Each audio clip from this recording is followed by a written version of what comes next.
Katolik, aduh. Protestan. Protestan. Oke, sabar. Berkat, selamat siang Berkat. Ya, selamat siang. Iya. Ibadah di gereja atau ibadah di masjid? Ibadah di gereja, Bang. Oke, mantap.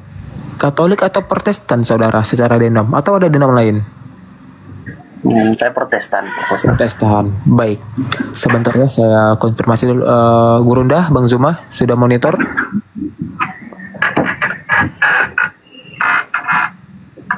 Belum monitor kayaknya tuh Bang Zuma. Iya. Oke, mungkin ke Berkat dulu ya sebelum ke Yaduhu. Oke, Berkat. Silakan Anda tanggapi. Oh, ini ada Gurunda. Assalamualaikum warahmatullahi wabarakatuh, Gurunda. Waalaikumsalam warahmatullahi wabarakatuh. Ya, maaf, saya agak telat. Gimana Iya. teman-teman? Berkat, silakan ditanggapi. Benarkah Yesus adalah Tuhan? Itu secara pemahaman Berkat itu. Silakan ditanggapi kepada Bang Zuma, Berkat. Maksudnya benarkah Yesus itu Tuhan?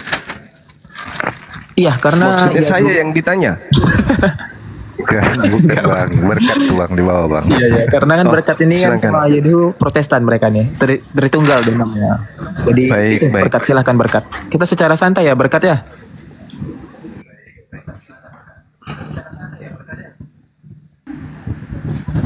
Ya, bagus. Ya, tunggu dulu ya.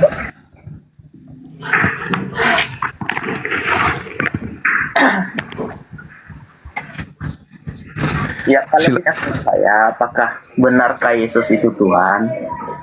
Ya, tentunya saya datang ke sini sebagai orang Kristen Protestan.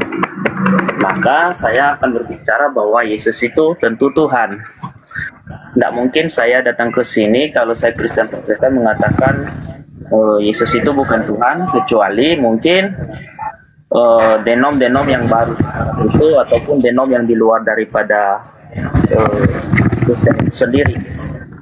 Nah, ketika dikatakan bahwa apakah Yesus itu Tuhan, di dalam perjanjian lama sudah banyak sekali bukti bahwa Yesus itu dinubuatkan sebagai Tuhan. Nah, di dalam perjanjian baru juga terklarifikasi oleh Petrus, oleh Yudas, oleh Yakobus bahwa Yesus itu adalah Tuhan. Nah, di dalam perjanjian lama, di dalam kitab Yesaya pasal 55 ayat 11, di sana dikatakan bahwa aku akan mengutus firmanku. Yang di situ artinya bahwa Sang Bapa itu akan mengutus firman-Nya yang keluar dari mulutnya. Dikatakan di situ, aku akan mengutus firmanku yang keluar dari mulutku. Ia akan melakukan apa yang ku kehendaki. Dan ia akan melakukan apa yang ku kehendaki dan akan berhasil.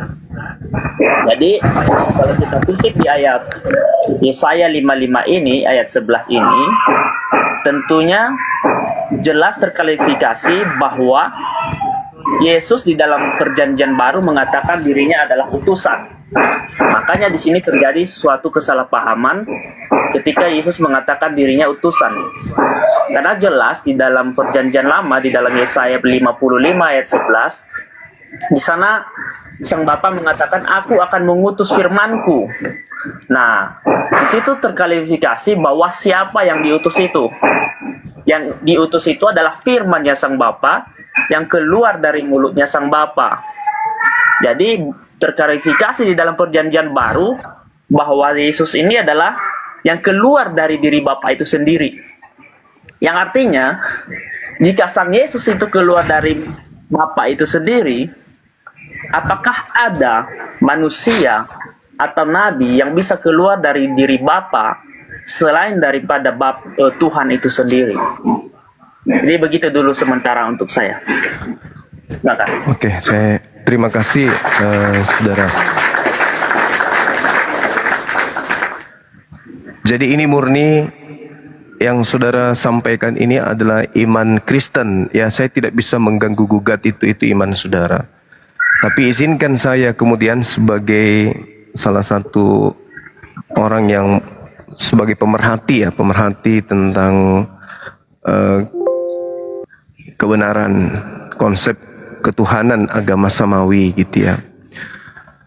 Di dalam Al-Quran diterangkan begini, A'udzubillahi minasyaitonirrajim.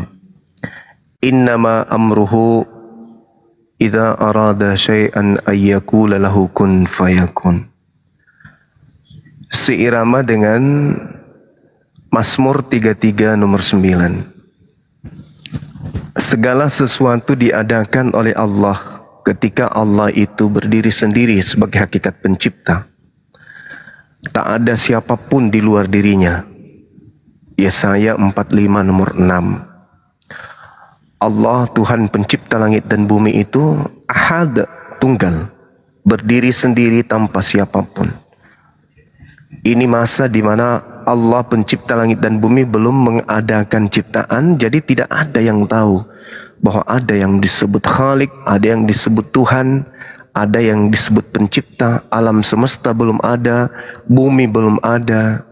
Allah pencipta langit dan bumi berdiri sendiri. Lalu bagaimana kemudian pencipta kita ini bisa diketahui oleh ciptaan? Innama amruhu idza arada syai'an ayyakula lahu kun fayakun. Allah berkata, jadilah terang. Maka hal di luar dirinya kemudian ada, berupa terang atau matahari. Sudah ada di luar dirinya. Matahari ini ada dari proses apa? Dari proses firman yang keluar dari mulut. Kita bahasakan seperti itu sebagaimana yang Anda bawa tadi, Yesaya 55 nomor 11. Keluar, jadilah terang. Firman yang keluar, jadilah terang itu tidak akan berbalik kepada Allah sebelum yang diinginkan oleh Allah itu terjadi. Jadi sekiranya ketika Tuhan berdiri sendiri, lalu dia mengatakan jadilah kerah, maka ciptaan yang pertama adalah monyet. Tapi kemudian Allah mengatakan jadilah terang. Terang itu dari mana? Pada mulanya adalah firman yang keluar dari mulut Tuhan. Maka firman menyelesaikan pekerjaannya, jadilah terang. Mazmur 33 nomor 9. Allah memberi perintah, maka semuanya ada.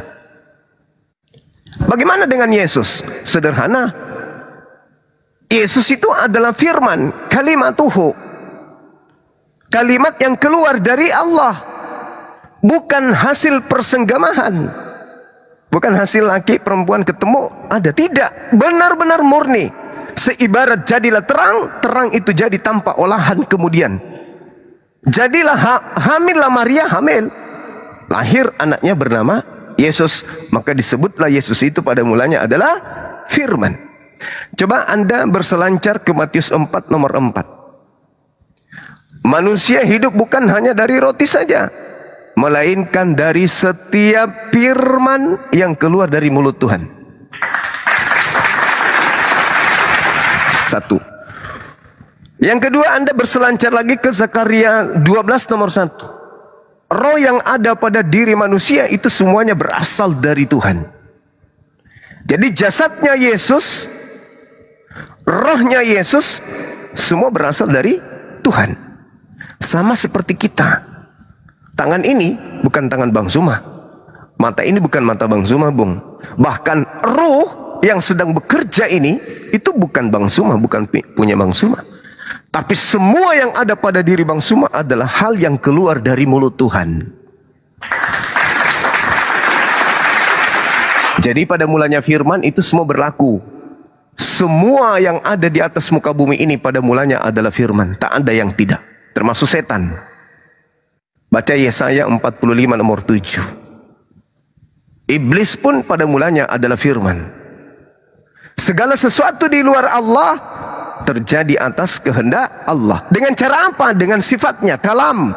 Kalam yang melekat pada diri Tuhan itu adalah sifat berkata-kata yang dimiliki. Seibarat manusia nih, firman itu, kalam itu adalah perkataan, itu adalah sesuatu yang keluar dari mulut. Jadi sesuatu yang keluar dari mulut saudara itu bukan saudara. Sesuatu yang keluar dari mulut Tuhan itu bukan Tuhan. Mau bukti? Coba Anda berselancar ke Yohanes 8 nomor 42. Yohanes 8:42. Apa kata Yesus? Aku datang bukan atas kehendakku sendiri. Dah selesai. Tuhan ketika berdiri sendiri hanya memiliki satu kehendak. Nggak ada kehendak Tuhan lain. Tuhan sendiri punya kehendak sendiri. Ketika dia kemudian menciptakan manusia, manusia yang diciptakan ini akan berkata, aku menjadi seorang suma, menjadi laki-laki, bukan atas kehendakku sendiri. Lahir di tahun sekian, di negara Indonesia, jenis kelamin laki-laki, tahun sekian dari seorang rahim bernama ini, bukan kehendak Bang Suma. Begitu juga kata Yesus, aku datang di atas muka bumi ini, bukan atas kehendakku sendiri. Berarti Yesus bukanlah sang sumber. Yesus hanyalah makhluk ciptaan. Jadi kalau Anda mengatakan Yesus itu Tuhan, silakan, itu iman saudara. Sayangnya iman saudara bertentangan dengan Bible itu sendiri, bertentangan dengan Yesus. Saya kira begitu sementara, silakan.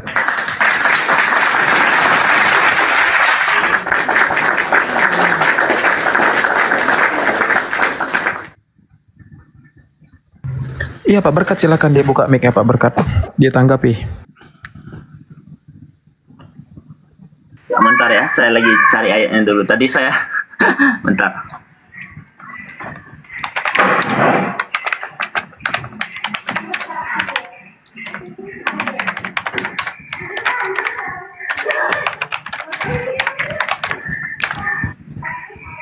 Mungkin ya dulu tolong simak sebentar. Saya lagi cari ayat.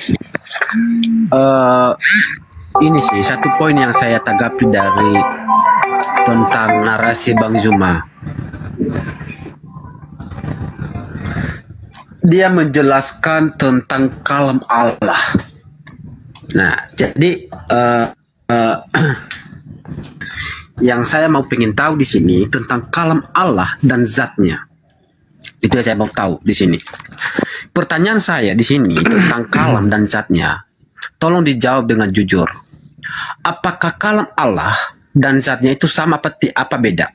Tolong dijelaskan dulu Bang Juma. Baik. Jadi zat itu bahasa Arab, bukan bahasa Indonesia. Meskipun kata ZAT itu adalah kata yang disadur dari bahasa Arab. Kalau zat, ZAT titik 2 materi, itu materi. Sedangkan DZAT itu artinya apa? Hakikat. Jadi ketika berbicara mengenai zatullah, berarti berbicara mengenai hakikat Allah. Tidak berbicara mengenai zat, bahwa Allah itu zat, enggak.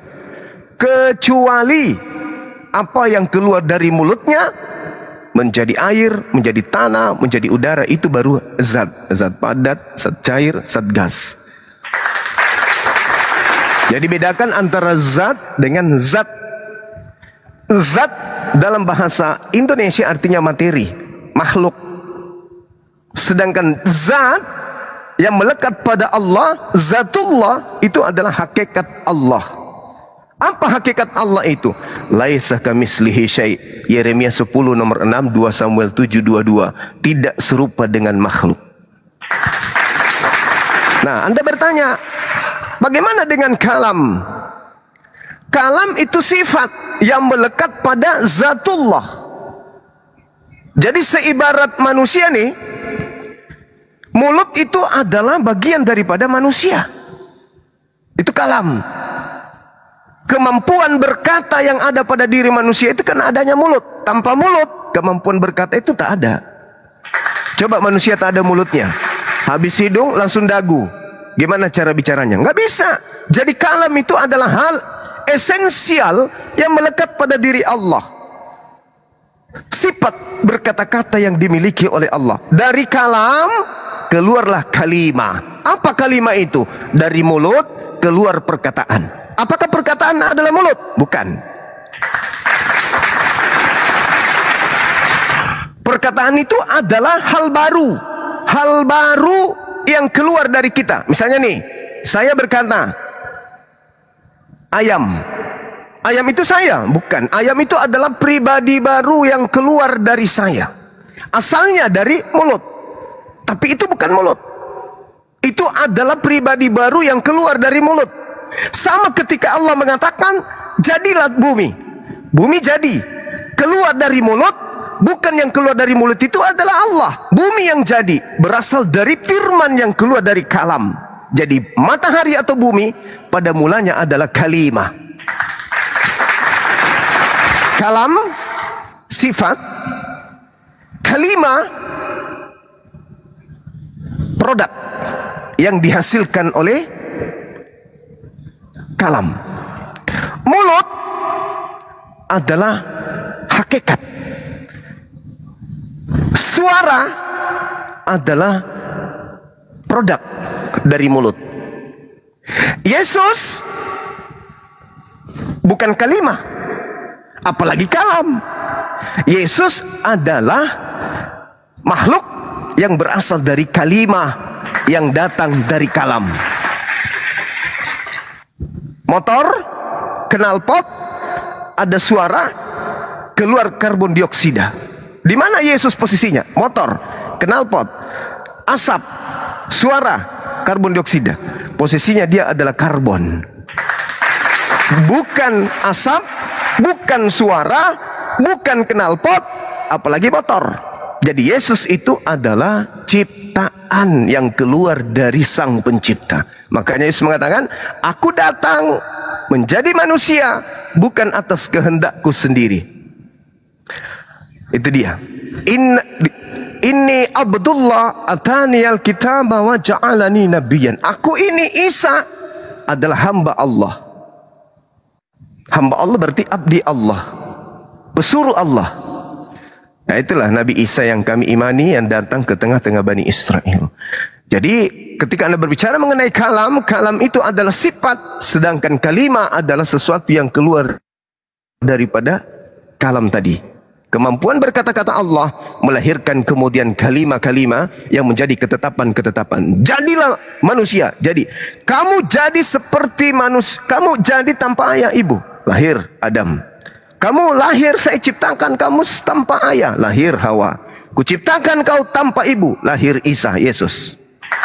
Ada yang berat bagi Allah? Tak ada. Demikian.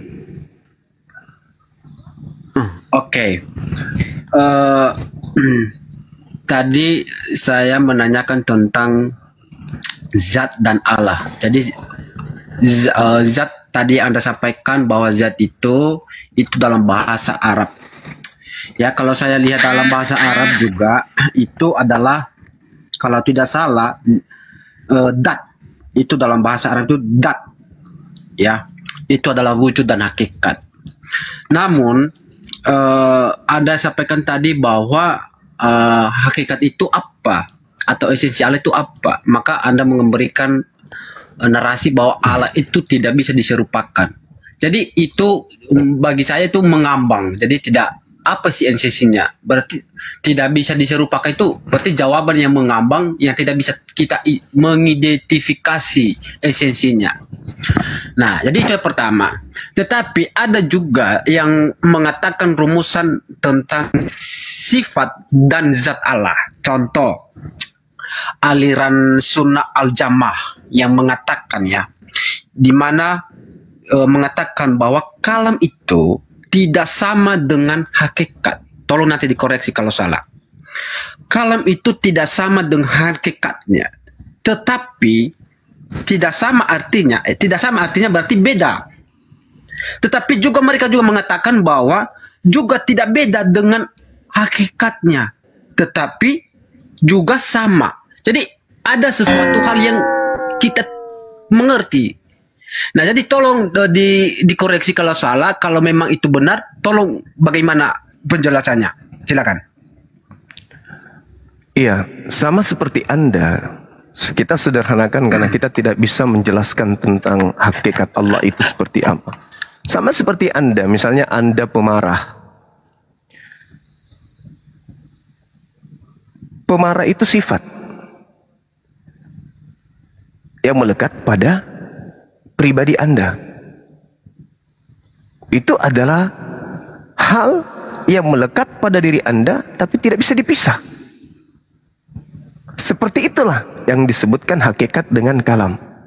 Jadi Allah dengan sifatnya satu, gak bisa dipisahkan. Apakah sifat pemarah Anda bisa dipisahkan dengan diri Anda? Gak bisa. Kalau Anda berhenti menjadi pemarah mungkin, tapi sifatnya itu tidak bisa dipisahkan. Sama seperti ketika Allah Maha Kuasa menciptakan, itu melekat pada diri Allah, gak bisa dipisahkan. Jadi sifat ini melekat pada diri Allah, di mana kalam ini adalah sifat yang melekat pada diri Allah. Pemarah, pemaaf, itu adalah sifat yang melekat pada seseorang. Jadi tidak bisa terpisah. Tapi Anda tidak mungkin kemudian dipanggil sebagai hai pemarah. Tidak, karena itu hanya sifat. Pribadi Anda melekat padanya sifat pemarah.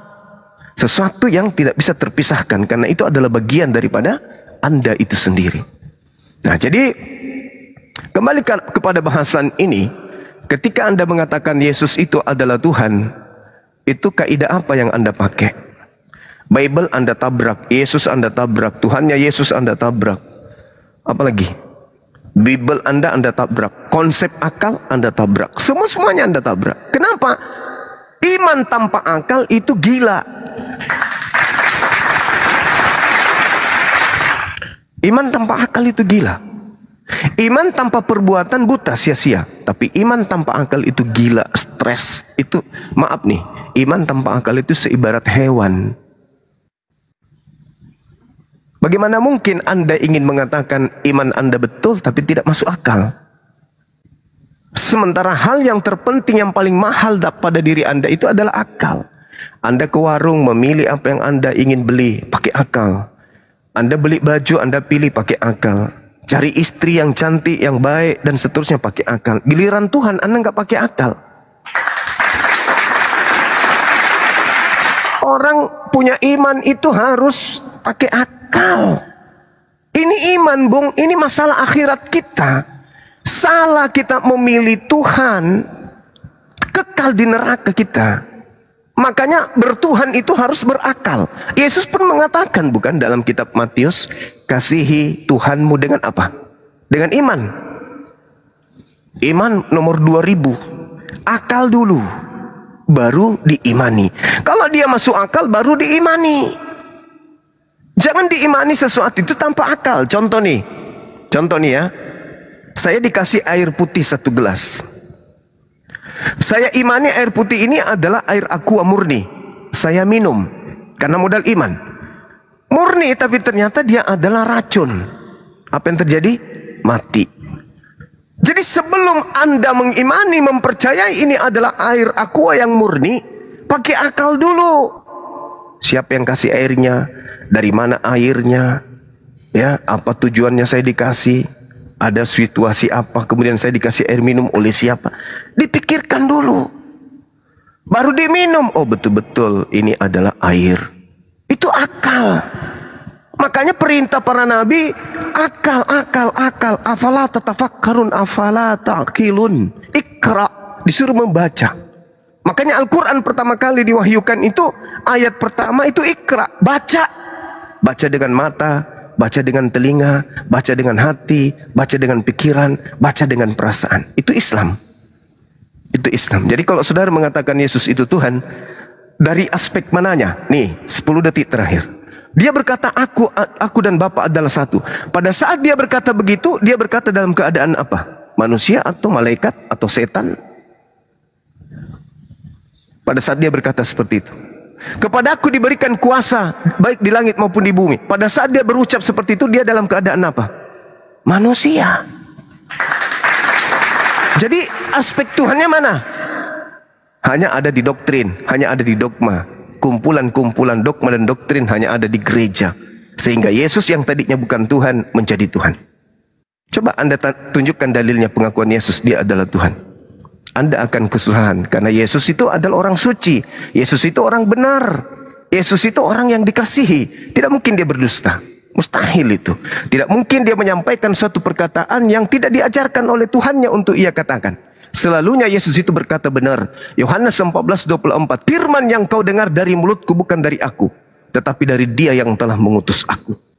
Tak berkata-kata sembarang dia. Yohanes 12:49, aku tidak berkata-kata dari diriku sendiri. Apa yang aku katakan adalah apa yang diperintahkan kepadaku untuk aku katakan, aku sampaikan. Wa qulil haqqu mir rabbikum. Kebenaran itu telah datang. Qala subhanaka ma yakunu li an aqula ma laysa li bihaqq. Aku nabi yang diutus kepada Bani Israel tidak akan mungkin berkata-kata apa yang bukan hakku untuk aku katakan dan aku sampaikan. Nah, itulah yang Anda sebut Nabi Isa, Yesus, yang kami sebut Nabi Isa. Dia orang benar, dia orang jujur, dia orang dikasihi, orang dekat dengan Tuhan. Mustahil dia berdusta. Lalu dari mana Anda mendapatkan ilmu Yesus itu adalah Tuhan itu sendiri? Silakan.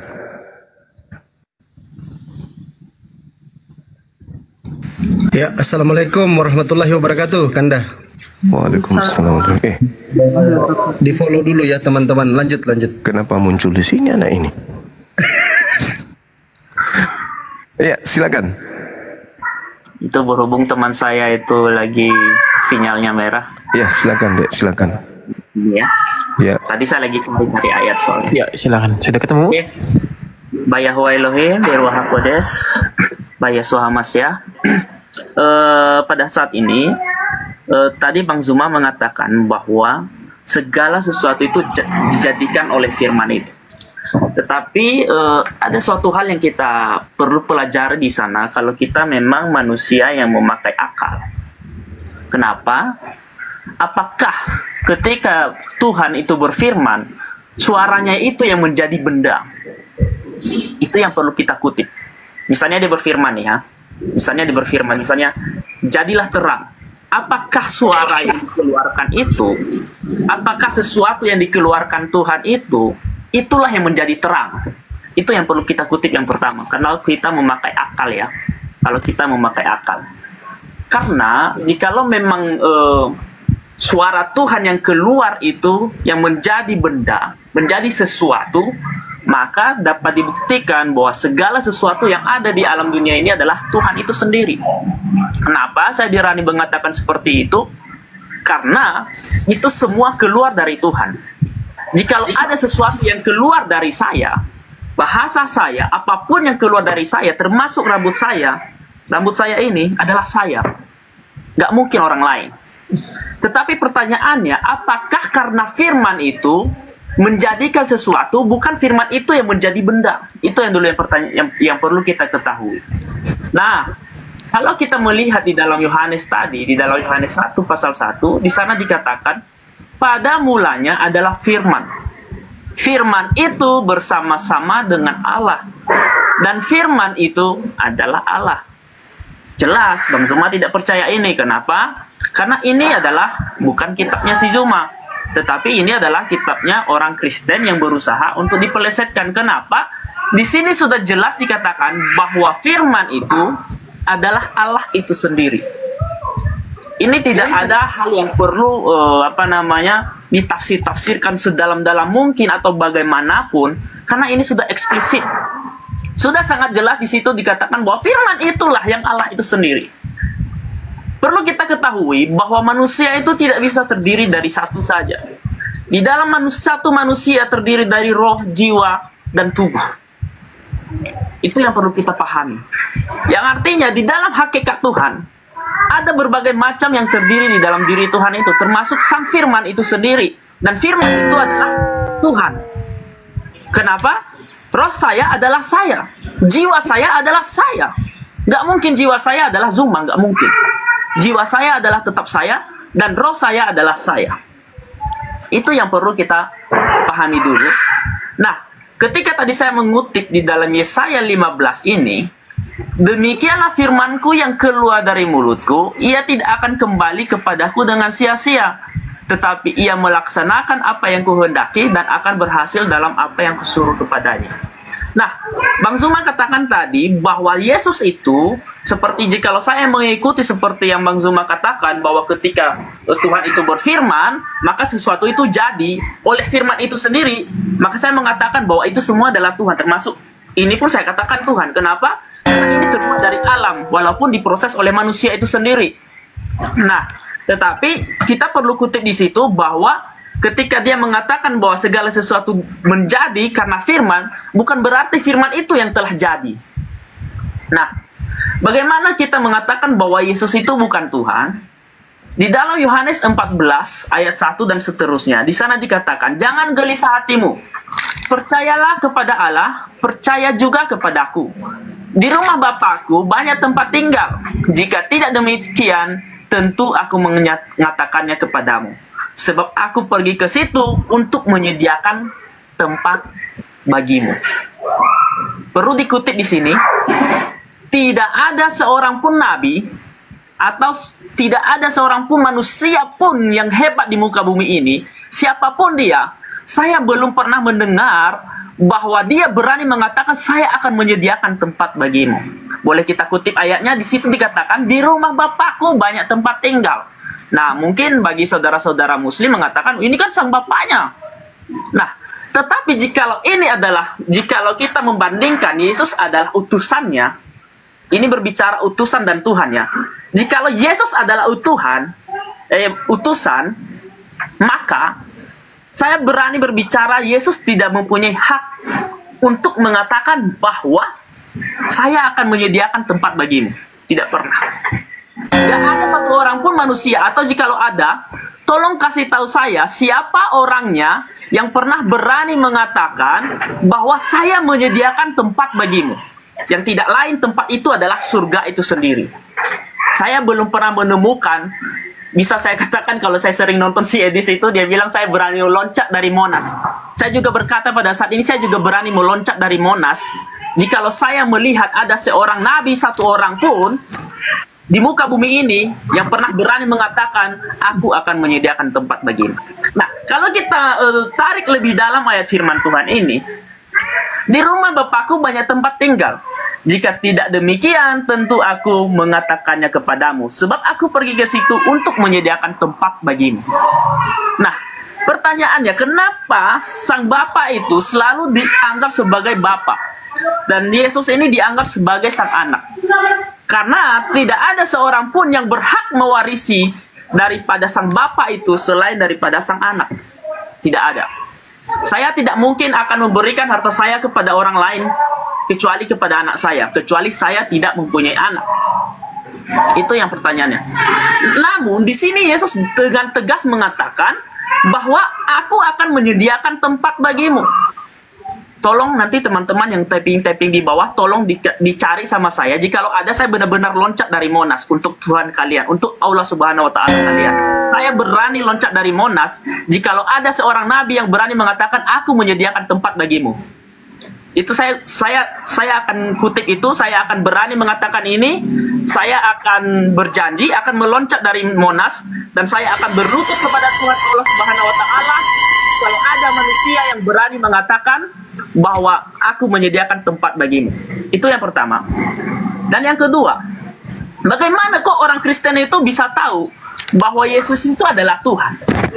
Nah, jelas di dalam perjanjian lama, di dalam Yesaya, sebab seorang anak telah lahir untuk kita, sedangkan anak ini belum lahir. Tapi dikatakan sebab seorang anak lahir untuk kita. Seorang putra telah diberikan untuk kita, lambang pemerintahan ada di atas bahunya. Dan namanya disebutkan orang penasihat ajaib, Allah yang perkasa. Perlu dikutip di situ adalah Allah yang perkasa, Bapa yang kekal, Raja damai. Pertanyaannya, kepada siapakah ayat ini dituliskan oleh Yesaya pada saat itu? Apakah kepada nabi-nabi siapa? Atau kepada manusia? Atau kepada siapa? Dan perlu kita kutip di situ, di dalam Yesaya 5 ayat 6 ini, di situ dikatakan bahwa Allah yang perkasa. Yang artinya ketika seorang anak ini lahir, maka seorang anak tersebut adalah Allah yang perkasa, Bapa yang kekal. Apakah ada seorang nabi yang layak diberikan julukan ini selain daripada Yesus itu sendiri. Mungkin demikian aja dulu, mungkin saya terlalu lama nanti.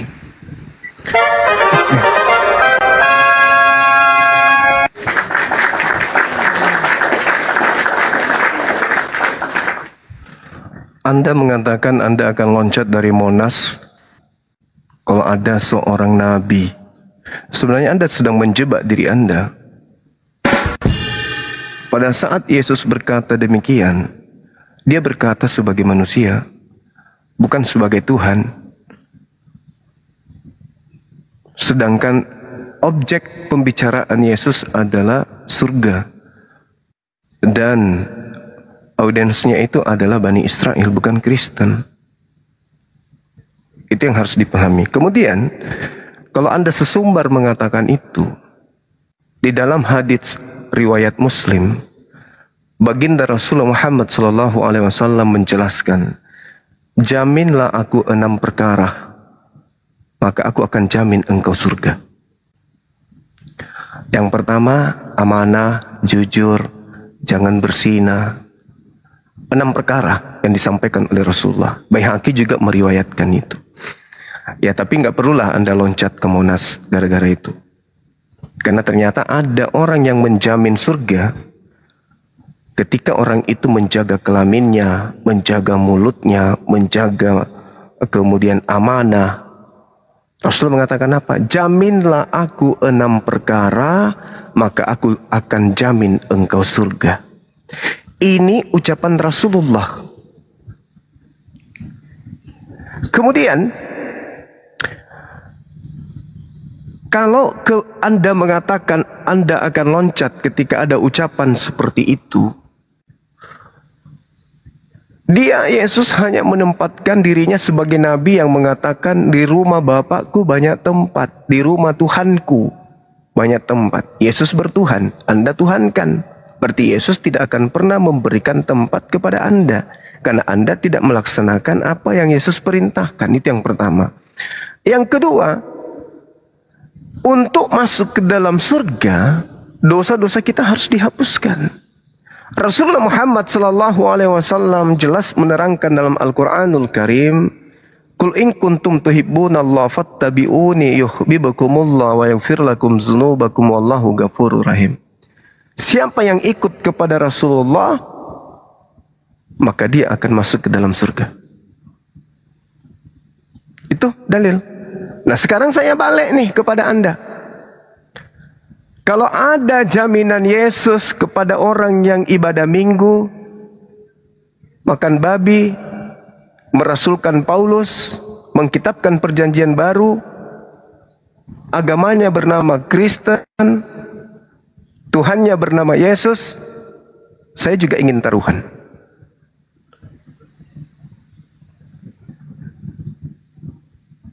Saya juga ingin taruhan. Kalau Anda loncat di Monas, kalau saya beda lagi. Saya akan membangun gereja untuk Anda ibadah. Tanpa perpuluhan, dan saya akan jadi pendetanya di dalam. Ini ditonton oleh ribuan manusia. Sekarang tunjukkan jaminan itu. Ada. Kalau Yesus memberikan jaminan surga kepada yang bernama Kristen, kitabnya perjanjian baru, nama ibadahnya gereja, menuhankan Tuhan bernama Yesus, ya saya bangun gereja di Bolangi sana. Ini disaksikan oleh orang. Dan saya sendiri akan menjadi penginjil Anda di sana. Amin. Silakan Anda buktikan. Ada jaminan Yesus kepada orang Kristen? Enggak ada. Kemudian Anda mengatakan Anda akan loncat ke Monas ketika ada Rasulullah Muhammad SAW mengatakan, jaminlah aku 6 perkara, aku akan menjaminmu surga. Siapa yang mengikuti Nabi Muhammad SAW, wa yuzakkihim, akan disucikan dosa-dosanya, akan dibersihkan jiwanya. Itu dalil. Al-Jum'ah ayat kedua. Tadi Ali Imran ayat 31, Al-Maidah ayat 31. Nah, jelas itu, dalilnya ada. Tapi nggak usah loncat, kasihan Anda belum nikah. Jangan ikuti Edis. Edis itu orang nggak sehat. Dia itu ada gangguan jiwa. Nah, kemudian berbicara mengenai uraian yang panjang dari saudara. Sesuatu yang keluar dari Tuhan itu bukan Tuhan. Bukan Tuhan. Karena alam semesta ini semuanya keluar dari Tuhan. Diri Anda itu keluar dari Tuhan. Bukan keluar dari mana Anda itu. Tuhan yang menjadi sumber segala sesuatunya. Kita ini semuanya keluar dari Tuhan. Nah, nggak usah terlalu jauh. Kalau Anda mengatakan ini adalah rambut Anda, ini adalah bibir Anda, ini ada apa yang keluar dari Anda adalah Anda. Sekarang kalau Anda mengatakan yang keluar dari diri Anda itu adalah Anda, itu celaka itu nanti. Coba Anda keluarkan ludah dari mulut Anda. Simpan di lantai. Apakah itu adalah Anda? Yang keluar dari Anda itu adalah Anda. Coba Anda ke jamban. Jangan disiram air. Tengok. Itukah Anda? Bukan. Itu bukan Anda. Tapi kenapa ketika Anda di atas pohon, kemudian Anda meludah ke bawah, Pak Bom-Bom ada di bawah, begitu Anda teriaki Bom-Bom, dia naik gini, mulut menganga, Anda meludah, masuk ke mulutnya, yang dikejar bukan ludah Anda, tapi adalah Anda. Kenapa? Karena sumber ludah itu adalah Anda. Bukan berarti ludah itu adalah Anda. Makanya Anda yang dibal-balin sama Bom-Bom. Bukan. Artinya apa? Segala sesuatu yang keluar dari Anda itu bukan Anda. Dari mata yang keluar bukan Anda. Dari telinga bukan Anda. Dari hidung bukan Anda. Dari mulut bukan Anda. Dari pantat juga bukan Anda. Bahaya kalau Anda mengatakan apa yang keluar dari Anda adalah Anda. Bahaya itu. Bahaya. Begitu juga Tuhan. Coba Anda cermati lagi. Di dalam Matius 4 nomor 4 itu. Anda cermati itu. Manusia bukan hanya dari roti saja, tapi dari setiap firman yang keluar. Manusia loh. Yang keluar dari mulut Tuhan. Semua manusia keluar dari mulut Tuhan. Berupa apa? Berupa firman. Kata siapa? Kata Yesus. Masa Anda nggak percaya? Berarti kita ini semua berasal dari firman yang keluar dari mulut Tuhan. Kata Yesus, Matius 4 nomor 4. Makanya adik ini hati-hati bernarasi. Kalau hanya semangat beragama, oke lah kita jempol sampai Anda mau loncat ke Monas. Tapi kan kasihan belum nikah. Menikah dulu baru loncat. Ya. Nah, jangan hanya mengedepankan dogma. Jangan. Amsal 3 nomor 5. Jangan berdasarkan angan-angan saja, tapi harus berpola kepada firman Tuhan. Jangan berpola kepada prinsip sendiri. Itu dogma namanya, itu doktrin. Kalau di kitab saudara dikatakan di Ibrani 11 nomor 1, bahwa iman itu adalah puncak dari pengharapan, dan iman itu adalah buah dari sesuatu yang kita tidak lihat. Itu kata kitab saudara. Jadi, kalau saya ajarin Al-Quran itu terlalu tinggi ilmunya, cukup Bible aja Anda pahami dengan baik, Anda akan sampai kepada kebenaran. Sekali lagi kesimpulan saya, Yesus bukan firman. Tuhan bukan firman. Tuhan itu bukan firman. Bukan. Dan Yesus itu bukan firman juga. Tak ada dalilnya Yesus adalah firman. Yang ada, firman menjadi Yesus. Hai, siapa ini nakal? Saya turun dulu. Siap bang, siap. Ada jahat kali orang. Ganti akun bang. Sebentar ya. Jadi para Karisteng mereport Bang Zuma tuh. Sebentar. Kerjanya Kristen gitu.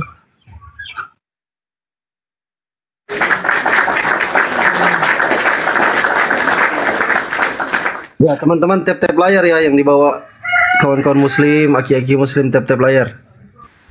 Ya, assalamualaikum Aki Fandi. Assalamualaikum warahmatullahi wabarakatuh. Lanjut. Ya, jadi gitu deh ya. Tidak ada dalil di dalam kitab Anda sendiri Yesus adalah firman. Pada mulanya adalah firman, firman itu bersama-sama dengan Theos, dan firman itu adalah Theos. Firman adalah Theos, kalam. Yang saya katakan tadi kalam. Kalam adalah Theos. Kalam adalah pencipta langit dan bumi. Artinya apa? Pencipta langit dan bumi memiliki sifat. berkata-kata. Nah, coba Anda lihat di data nomor 14-nya.